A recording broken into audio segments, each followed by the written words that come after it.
अस्सलामुअलैकुम स्टूडेंट्स, आज हम वेब डेवलपमेंट का मॉड्यूल 134 से 140 स्टडी करेंगे। तो चलिए शुरू करते हैं। पहले बात करते हैं कैनवस पर टेक्स्ट ड्रॉ करने की। जिस तरह कैनवस पर शेप्स ड्रॉ होती हैं, उसी तरह टेक्स्ट भी ड्रॉ किया जा सकता है अपनी मर्जी की फॉन्ट और स्टाइल के साथ। इस कंपैरिजन टेबल में देखो, 3 इंपॉर्टेंट चीज़ें हैं। पहली है फॉन्ट प्रॉपर्टी। ये टेक्स्ट की फॉन्ट डिफाइन करता है, जैसे साइज और फॉन्ट फैमिली। दूसरी है फिल टेक्स्ट। ये कैनवस पर फिल्ड यानी सॉलिड टेक्स्ट ड्रॉ करता है। तीसरी है स्ट्रोक टेक्स्ट। ये टेक्स्ट ड्रॉ करता है लेकिन सिर्फ आउटलाइन के साथ, अंदर फिल नहीं होती। इस कोड एग्जाम्पल में देखो, पहले कैनवस और CTX सेटअप होता है जैसे पहले सीखा। फिर CTX.font को 30px एरियल सेट किया, 30 pixel size Arial font. Fill text के लिए CTX.fillText some text 10,50, text X position और Y पोजिशन।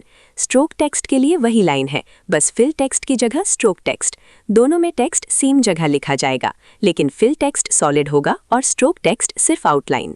अब देखते हैं HTML5 का दूसरा ग्राफिक्स एलिमेंट, SVG। इस डेफिनेशन कार्ड में देखो, SVG का फुल फॉर्म है स्केलेबल वेक्टर ग्राफिक्स। ये वेब के लिए ग्राफिक्स डिफाइन करने की लैंग्वेज है और W3C रिकमेंडेशन है। SVG एलिमेंट एक कंटेनर है, बिल्कुल कैनवस की तरह, लेकिन अंदर शेप्स अलग तरीके से डिफाइन होती हैं। SVG में शेप्स XML टैग से लिखी जाती हैं। अब देखते हैं बेसिक शेप्स। पहली शेप है सर्कल। इस कोड एग्जाम्पल में देखो, SVG टैग के अंदर सर्कल टैग है। CX और CY सर्कल का सेंटर पॉइंट है, R रेडियस है। स्ट्रोक कलर बॉर्डर का कलर है, स्ट्रोक विथ बॉर्डर की थिकनेस और फिल अंदर का कलर। ये सर्कल ब्लू बॉर्डर और येलो फिल के साथ ड्रॉ होगा। इसके बाद रेक्टेंगल, रेक्ट टैग यूज होता है। X और Y स्टार्टिंग पोजीशन है, विड्थ और हाइट साइज डिफाइन करते हैं। राउंडेड रेक्टेंगल के लिए RX और RY एट्रीब्यूट्स ऐड करो, ये कॉर्नर्स को राउंड करते हैं। अब देखते हैं पॉलीगन। ये एक ऐसी शेप है जिसके मल्टीपल पॉइंट्स होते हैं। पॉइंट्स एट्रीब्यूट में XY पेयर्स कॉमा से अलग लिखे जाते हैं। एक इंटरेस्टिंग यूज, पॉलीगन से स्टार भी बना सकते हैं, सिर्फ पॉइंट्स सही ऑर्डर में देने पड़ते हैं।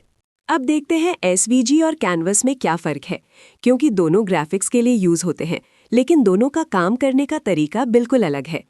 इस कंपैरिजन टेबल में देखो दोनों को side by side. Canvas resolution dependent होता है, जूम करने पर पिक्सेल्स दिखाई देते हैं, क्वालिटी खराब होती है। SVG रेजोल्यूशन इंडिपेंडेंट है, चाहे कितना भी जूम करो शेप शार्प रहती है। इसके बाद इवेंट हैंडलर्स।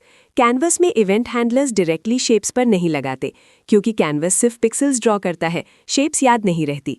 SVG में हर शेप एक डॉम ऑब्जेक्ट होती है, तो आप डायरेक्टली उस पर क्लिक इवेंट या हवर इवेंट लगा सकते हैं। अब देखते हैं use cases. Canvas graphic intensive games के लिए बेस्ट है, फास्ट पिक्सल लेवल रेंडरिंग चाहिए होती है गेम्स में। SVG लार्ज रेंडरिंग एरियाज के लिए बेस्ट है, जैसे गूगल मैप्स। लेकिन SVG कॉम्प्लेक्स सीन्स में स्लो हो जाता है, क्योंकि डॉम में बहुत सारी ऑब्जेक्ट्स होती हैं, और कैनवस से ड्रॉन इमेज को PNG या JPG में सेव कर सकते हैं। तो समरी, इंटरैक्टिव और स्केलेबल ग्राफिक्स के लिए SVG और फास्ट पिक्सल रेंडरिंग के लिए कैनवस। अब हम मल्टीमीडिया टॉपिक की तरफ आते हैं। इस डेफिनेशन कार्ड में देखो, मल्टीमीडिया हर वो चीज़ है जो आप सुन या देख सको। पिक्चर्स, म्यूजिक, वीडियोस, एनिमेशंस, ये सब मल्टीमीडिया हैं। HTML5 से पहले ब्राउजर्स में मल्टीमीडिया के लिए प्लगइन ज़रूरी थे, जैसे फ्लैश। HTML5 ने ये डिपेंडेंसी ख़त्म कर दी और मल्टीमीडिया डायरेक्टली ब्राउज़र में सपोर्ट हो गई। अब देखते हैं supported formats. Multimedia files extension से पहचानी जाती हैं। इस टेबल में वीडियो फॉर्मेट्स देखो। HTML5 3 वीडियो फॉर्मेट सपोर्ट करता है। पहला है ogg एक्सटेंशन, Xife.org फाउंडेशन ने डेवलप किया। दूसरा है webm extension, Mozilla, opera, Adobe और गूगल ने मिलकर बनाया। तीसरा है MP4 extension, moving pictures expert group का स्टैंडर्ड, न्यूअर कैमरास और टीवी हार्डवेयर में कॉमन है। अब देखते हैं audio formats. HTML5 3 audio format support करता है। पहला है WAV, IBM और माइक्रोसॉफ्ट का फॉर्मेट, विंडोज़, मैक और लिनक्स सब पर चलता है। दूसरा है ogg, Xife.org फाउंडेशन का। तीसरा है MP3, सबसे पॉपुलर ऑडियो फॉर्मेट। ये MEG फाइल्स का साउंड पार्ट है, छोटी फाइल साइज में हाई क्वालिटी ऑडियो देता है। अब देखते हैं HTML5 में वीडियो कैसे एम्बेड करते हैं। HTML5 से पहले वीडियो के लिए फ्लैश प्लगइन ज़रूरी था। अब HTML5 का वीडियो एलिमेंट ये काम नेटिवली करता है। इस कोड एग्जाम्पल में देखो, वीडियो टैग के अंदर दो सोर्स टैग्स हैं। पहला सोर्स MP4 फॉर्मेट में, दूसरा OGG फॉर्मेट में। ब्राउज़र पहले सोर्स ट्राई करता है, अगर MP4 सपोर्ट करता है तो MP4 चलाता है, वरना OGG ट्राई करता है। अगर कोई भी फॉर्मेट सपोर्ट नहीं होता तो वीडियो और क्लोजिंग टैग के बीच वाला टेक्स्ट डिस्प्ले होता है। ये फॉलबैक मैसेज है। अब इस चेकलिस्ट में देखो वीडियो एलिमेंट के इंपॉर्टेंट एट्रीब्यूट्स। पहला, कंट्रोल्स एट्रीब्यूट, ये प्ले, पॉज और वॉल्यूम के बटन्स ऐड करता है। दूसरा, विड्थ और हाइट, ऑप्शनल है लेकिन रेकमेंड किए जाते हैं। तीसरा, ऑटो प्ले, इस एट्रीब्यूट से वीडियो पेज लोड होते ही ऑटोमेटिकली चलना शुरू हो जाता है, लेकिन याद रखना ऑटो प्ले आईपैड और आईफोन पर काम नहीं करता।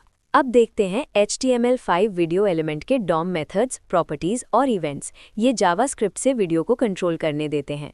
पहले मेथड्स, इस टेबल में देखो, प्ले मेथड वीडियो चालू करता है, पॉज मेथड वीडियो रोक देता है, लोड मेथड वीडियो एलिमेंट को रीलोड करता है, कैन प्ले टाइप चेक करता है कि ब्राउज़र कोई स्पेसिफिक फॉर्मेट सपोर्ट करता है या नहीं, ऐड टेक्स्ट ट्रैक वीडियो में नई टेक्स्ट ट्रैक ऐड करता है। अब देखते हैं प्रॉपर्टीज।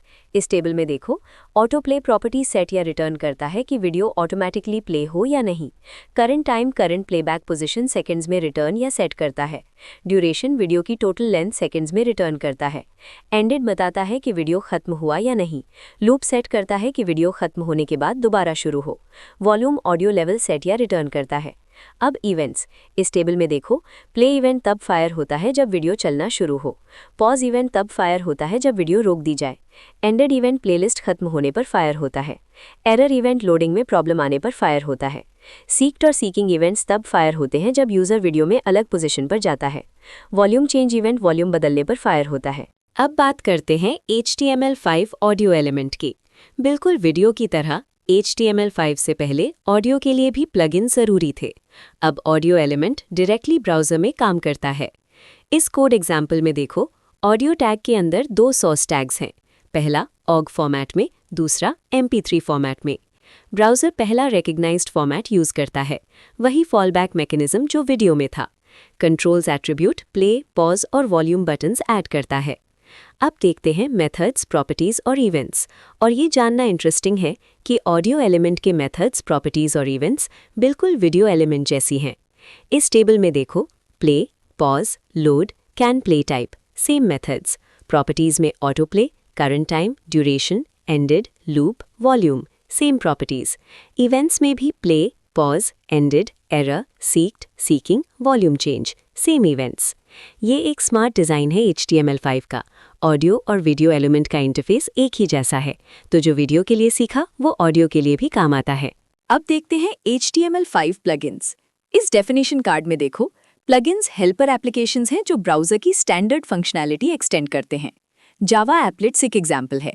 प्लगइन्स मैप्स दिखाने, वायरस स्कैन करने या बैंक वेरिफिकेशन जैसी चीज़ें कर सकते हैं। HTML में प्लगइन्स ऐड करने के लिए दो एलिमेंट्स हैं। पहला है ऑब्जेक्ट एलिमेंट। इस कोड एग्जाम्पल में देखो, ऑब्जेक्ट टैग में विड्थ और हाइट सेट करो और डेटा एट्रीब्यूट में फाइल का पाथ दो। ये एक SWF फाइल, एक HTML पेज या एक इमेज कुछ भी हो सकता है। ऑब्जेक्ट एलिमेंट सब ब्राउजर्स में सपोर्टेड है। दूसरा है एम्बेड एलिमेंट। इस कोड एग्जाम्पल में देखो, एम्बेड टैग में SRC एट्रीब्यूट में फाइल पाथ देते हैं और विड्थ हाइट सेट करते हैं।